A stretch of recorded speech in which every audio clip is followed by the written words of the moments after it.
Hello, everybody. My name is Nathan Byrd, founder of Acquisition Conference, coming to Salt Lake City on March 21st. And I'm also the host here of the Acquisition IQ podcast. And we are joined today with Stan Freck. He worked for Microsoft for over 23 years. He's led thousands of individuals as a form of team and growing the Microsoft organization as well as others. And he has his own business with It's a consulting company for leadership within organizations. We're excited to be able to have you on the podcast today and just learn a little bit more about what it is you're doing. Well, thanks. Thanks for having me, Nathan. Really appreciate it. It's great to be here today. Absolutely. So share with us a little bit more of your background. What do you really enjoy? And then why are you on the leadership path to help other people? Sure. So my background's in sort of a strange path, right? It wasn't path that I planned, if you will. I got a degree in aerospace engineering. I don't think it's been used the way it was intended since the day it was minted, but it taught me how to think about things systematically, how to think about interconnected things in terms of mechanical systems, but it applies in the real world for people interactions as well. And so I spent my career, a little bit of time before Microsoft in the consulting world, working with public sector excuse me. Yeah, it's okay. Sorry, I spent the early part of my career working as a consultant with mostly public sector clients, some private clients as well, but then moved over to Microsoft in '95. And did everything there, basically except back office operations, finance, HR, and so forth. So I was in product, I was in sales, I was in marketing. I worked with folks around the world, every continent except Antarctica, and did a lot of change management work actually at the company, a lot of trying to figure out what we should do internally, how we should adjust to market realities, how do we absorb new organizations and figure out how to move forward as an entity with these new components and have healthier situations for our people as well. One thing we talked about prior to this conversation was the engineering of both, the human mind as well as the engineering of, physical structures and things that you have to do when you're going to school for those type of things. Let's talk about the engineering of culture within a company, and then also why companies are in disarray at times, but then how do you engineer them back on track to focus in on what cohesion is and how they can perform at a high level? Yeah, and most of my work is with leaders, with folks, and you can be a leader at anywhere in an organization, by the way, right? I'm not talking about a specific title or per se. And a lot of my work actually at Microsoft was thinking about and working on how do you lead without being given the keys, the responsibility, the authority, but how do you actually lead the organization even if you don't have those things? And through that work and through those thoughts led me to some pretty clear understanding that the best leaders are people who are clear, they have a clear vision, a clear mission, but those things are integrated with the views of the folks that they're working with. They're not sitting in a white tower and ivory tower and creating these things and then bringing them out to the masses. And so worked a lot over the last decade or so and do now in my practice, both working as a coach to senior leaders as well as consulting and advising to companies on how do these leaders show up authentically, how do they bring the rest of their team in to have a shared view and a shared vision of what's possible. And when there are breaks and when there are disconnects within those organizations, are they actually listening? Are they paying attention to the signals that are coming in? And are they humble enough to accept that they aren't going to have all the answers and to actually reach out to the rest of the organization to bring them together to figure out how to move forward? And part of that is this true. It's just a truth that in my coaching, for example, if I tell somebody what to do, if I'm coaching you and I say, well, Nathan, here, I've heard what you've said. Here's what I think you need to do. You might actually go try that. But the reality is, if I can coach you to think about what your options are and decide what the best path forward is in your estimation, which may or may not be exactly what I think, you're going to be highly committed to that. That's your idea. That's your mission. And you're going to actually be much more vested in the success of that. So the likelihood of it coming out and turning out successful is much higher than if I tell you what to do. And besides, I'm no longer your excuse. You don't get to say, well, Stan told me that, and it was just a dumb idea. So it takes that off the table. That's interesting engineering.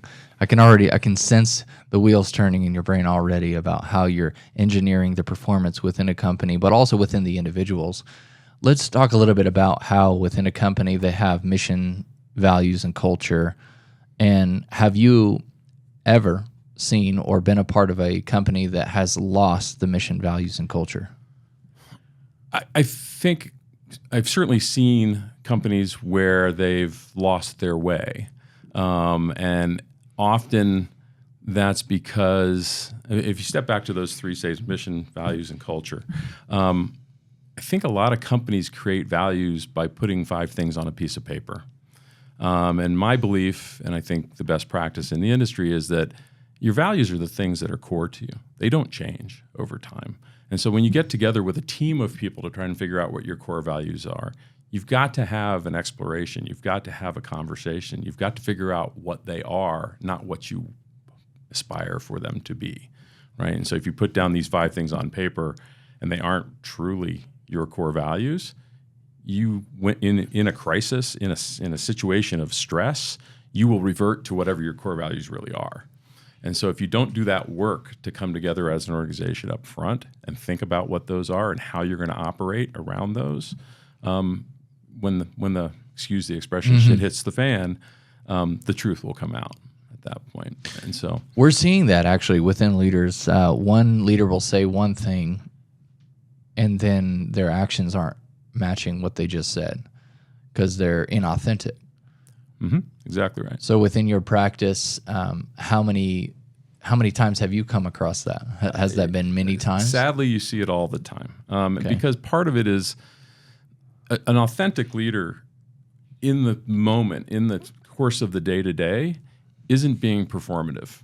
They're not trying to put on an act. They're not trying to present in a certain way. And you see a lot of folks, whether it's because of their own lack of confidence or they haven't sort of resolved for themselves, what their sort of position in the world is, and having the belief that what I'm doing is right and I'll work from that core, they'll, as you say one thing in public and say something else in private. They'll essentially, I have somebody that I'm working with right now who, and I'm not going to name names, but has been feeling like another person that works for them is a problem, right? And is a challenge, and isn't going to be up to snuff, et cetera, et cetera. And yet, when that person was moving on, in front of the entire organization, started singing their praises. Everybody in the room knew that this leader had been essentially trying to figure out how to move this person on, not happy with their performance. So it was very clear to everybody else in the room that, this person behaves like this and then says other things in front of everyone. And so they don't believe him anymore, right? He's lost his ability to have any sort of trust or any sort of sense of veracity with his entire team because he's not being authentic to what he believes. They would have respected him by saying nothing, frankly. There was somebody else who stepped up and said nice things about this individual when they were leaving. He didn't need to step into that breach, but he did because he felt he needed to perform. This is insightful. So in the midst of a one company wanting to acquire another company, based on the title of this podcast and some of the things that we're wanting to drive out here, is that we want performance amongst an organization, and we want teams to be able to work together at a high level. What would you share to our audience on how to achieve that optimal performance post a merger between two companies creating a new vision? Right. And I think I mentioned this earlier when we were chatting. There's a couple different flavors out there, right? You might do an acquisition. Microsoft might acquire, for example, a company to acquire the talent. It's an acqui-hire, basically. They're not concerned about the IP. In fact, they're probably going to deprecate it and move it out. They might just want the IP, right? They might not be looking to hang on to those individuals, or they might actually be wanting to bring in this entire entity and either integrate it or allow it to run somewhat independently, right? Loosely coupled, if you will.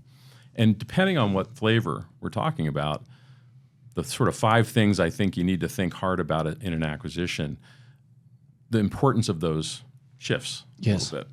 One of them, which maybe because it was Microsoft, right, and big tech, isn't as big a deal for smaller businesses generally in this path, but it's sort of regulatory and compliance questions, right? So that's sort of table stakes for some of these companies to do this acquisition. The second thing is, have you done your financial and due diligence on the buy side? And have you on the sell side prepared yourself for that conversation and for that digging into your finances and into your business? The third thing is back to what we were talking about a little bit now, which is there a culture and an organization fit? And that assumes, of course, that you're going to want to absorb those teams and those organizations. Second one is there a market fit? Do you have, does the IP suit your strategy? And the final one is this strategic alignment between these things.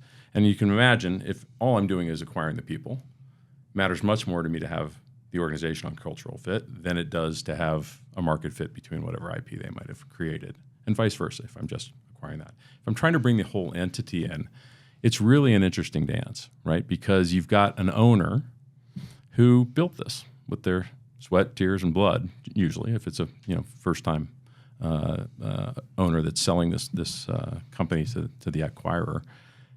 And they look at it in a very different way than the acquirer does in terms of the IP and the value of that. The acquirer bought it for a price. It is an asset that they purchased. The owner has a very different sort of feeling about that thing. And so getting into an organization that might act towards the thing you built, your baby, differently than you would necessarily act towards that can be a real challenge for a lot of folks. And you see, especially when you're moving into a very strong culture, like we saw Microsoft has a fairly strong culture, that fit has to be pretty strong for people to go, yeah, I enjoy this, I like this, this is how I would operate, for them to stick around. Some of the worst acquisitions in Microsoft's history, I'll take Aquantive as an example, $6 billion plus acquisition. Is an online advertising platform. Microsoft was making a move into digital advertising, and lo and behold, not only wasn't there a strategic fit, that the platform didn't support the strategy Microsoft wanted to pursue, which is almost inexcusable, but all of the senior leaders of Aquantive very quickly turned around and left the company because it wasn't a fit. Good people on both sides of the conversation, right? I know folks certainly on the Microsoft side of that. But it just wasn't a fit. It just wasn't. They didn't operate in the same way, and it was a debacle. Microsoft wrote off the entire $6 billion in a very short order. So you contrast that with something like Microsoft's acquisition of LinkedIn, which has been very successful. There are strategic synergies. The businesses sort of resonate with each other. There are sales opportunities, marketing opportunities. The market's aligned. They didn't interfere, and Microsoft also made a decision to allow LinkedIn to be fairly autonomous because the leadership, they respected the leadership. The leadership had a vision for what they were trying to do with LinkedIn, and that's worked out fairly well. Autonomy within an organization, and we know this to be true, is extremely important, but also you've got your North Star that the company holds out, right, which is your mission and your values. Share with me a little bit more about how important that plays into the teams that are merging, the autonomy. Yeah, autonomy is an interesting one, right? Because it's a double-edged sword to some degree, right? If you're bringing in something that you truly want to integrate, that's part of the core value is a deep integration between both the IP, the assets, and the people, then you can't have this sort of two different camps and they special treatment of this group, and they keep a different set of structures and systems and processes and everything else. And so that's more mechanically challenging to some degree, right? And there's also overlaps that you're going to have to deduplicate, right? And that's where it gets really a little messy, right? Because a good leader, a good founder will have both a commitment to their company, but a commitment to their people too. They built this team. They built this organization of people, this team, this collection of individuals, which is all a company is really at the end of the day. And so coming into a place where, oh, wait, there are admins, there are people doing finance, there are people doing whatever the underlying support functions are, and in fact, even at the core functions, right? There are engineers, there are people doing support work. They've got systems in place to do customer service. Figuring that out and doing it up front, doing it as part of due diligence, as part of the conversation to the degree that you're able, is really crucial. Because what you don't want to do is try and figure it out when you're in the messiness of, we've already had this transaction, so now we're sort of stuck. And so a lot of that is about integration planning up front. I like that, integration planning. One company will purchase another company, and a lot of times they're looking at the bottom line. They're looking at the numbers in the production or EBITDA, for example, and they're not looking at, or at least implementing implementing practice or an integration practice. Okay. That's what I'm saying. And I think that I'm just saying that I think that's so important. As companies, we've got to look at scheduling out a very organized way of planning to integrate, and then almost prep for a way that it's not going to work, but also a way that it can work. Yeah, it is interesting. I've seen enough examples of people who thought through the financials. Yes. Right, and we know how we're going to integrate the P&L, but we haven't thought through the mechanics of the organization and how it's going to operate, how it's going to work, what is and is, where is it going to break, where is it going to overlap, so that you've got two people sitting in the same seat, which is never a good thing for either of them going forward. Right? So I don't know the exact percentages of failures within companies that acquire other companies based on their integration failures, but I know it's got to be 70 to 80%. I'm sure it's pretty high. I'm sure it is. Yeah, and it's probably because of this lack.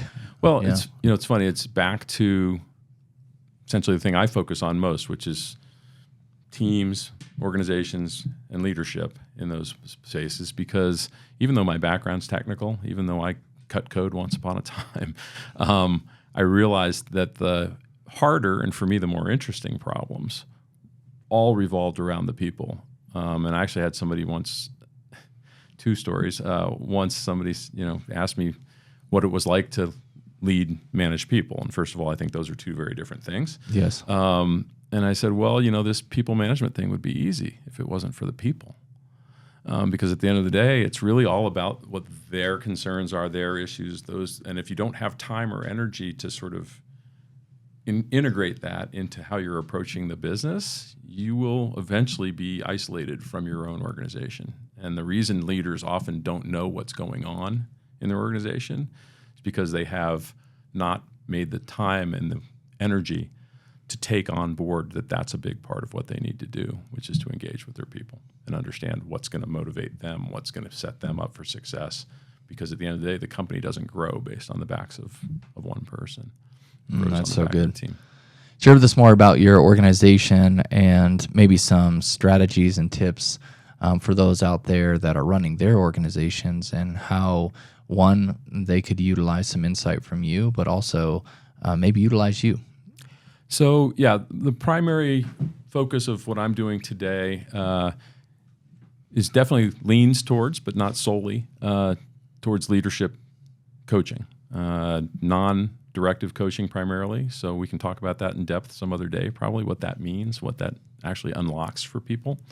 But the idea being that at the end of the day, you can have the best team around you, but if you have a dysfunctional leader, the team will move towards some sense of dysfunction. They may rally against you, but one way or the other, you're going to not have a healthy place. And so I work on that quite a bit with leaders. I work on that with leaders at all levels within organizations, because as I think I said earlier, I think you can lead from anywhere. And leadership is an act, not a title. It's something you do. And so there are techniques and ways in which you can become and be a leader, and it's not bestowed upon you, right? It's not an award that you get or a promotion.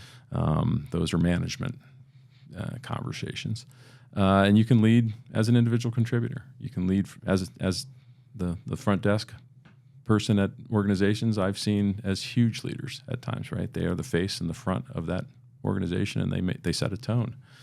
And so tips and tricks, at the end of the day, it really comes back to being human with humans, right? And saying, okay, wait, this is a group of people that have come together. How do we align against a common interest? How do we line ourselves up to do that?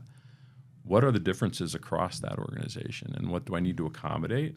And at what point do I need to say, okay, everybody's, make sure everybody gets a hearing, make sure everybody feels heard and feels seen, because that's what most people want. They don't necessarily want to be the decision maker at all times. They don't need to be right even all the time, but if they're not being listened to, not being heard, they will just shut down and go into a mode that's, I'm just going to do my work. I'm going to walk out the door at 4 o'clock and try and get away from that and go do something I enjoy, because I need the paycheck or whatever it is. And so how do you align those folks? How do you align interests?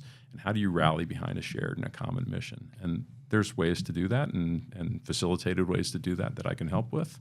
But a lot of it comes back to being open to the fact that everybody in that organization is not going to be the same. It's not a set of parts that you can just sort of put into a box. And so being sensitive to that and understanding how to navigate that, how to set them up for success. You've said multiple times during this interview, leadership versus management. Mm-hmm. Can you explain that? What's the best way to explain that? Definitions. Yeah. Potentially. Management, my simple explanation, and I just have a reptilian brain, so I have to go simple. If I go complicated, I can't remember it. My simple sort of definition is management is the discipline of structuring, and monitoring and correcting systems, processes, where leadership is about setting a vision, setting up a North Star, I think you referred to it as, which I use as well, and understanding how the organization is oriented and organized in order to get there, and making course corrections, again, but not at the same sort of micro level that you're talking about on a management level, but making sure people know where the guardrails are, that, hey, I want to empower you. I want you to be able to make independent decisions, because as an organization, you'll accelerate and go much faster if you can fly in formation, is what I call it, as opposed to having to command and control, and you have to approve everything up the chain through all avenues. And don't get me wrong, Microsoft's a big company, right? So there's a lot of big company stuff that comes along with that sort of place, but also a healthy disrespect for authority. And by that, all I mean is not rebellious, but just because somebody is in a position, or just because there is something that's written that says this is how this is, doesn't mean it's how it should be forever, right? So question it. If it's not serving us, then you disrupt it and figure out what the next thing should be. And of course, all within legal boundaries and all the other things that you need to do. And so leadership, from my perspective, is really about being attuned to the team and to the people in your organization, and are they set up for success to get you to where you're trying to go, where management is running the trains to some degree. That's so good. I loved your perspective on having a shaking things up a little bit, basically, within the confines of structure that's already been created, because I think that's really where innovation takes place, and at some point. But well, hey man, I've thoroughly enjoyed the conversation today. I hope you guys have too. And is there any way that we can support you, or how do we get a hold of you? You have a LinkedIn? Yeah, the easiest thing to get a hold of me, LinkedIn's fine. Okay. You can find Stan Freck on LinkedIn, LinkedIn/in/Stan Freck, gets you there. You can go to my site, stanfreckcoaching.com. You can see sort of my philosophy there. You can see my ugly mug there as well.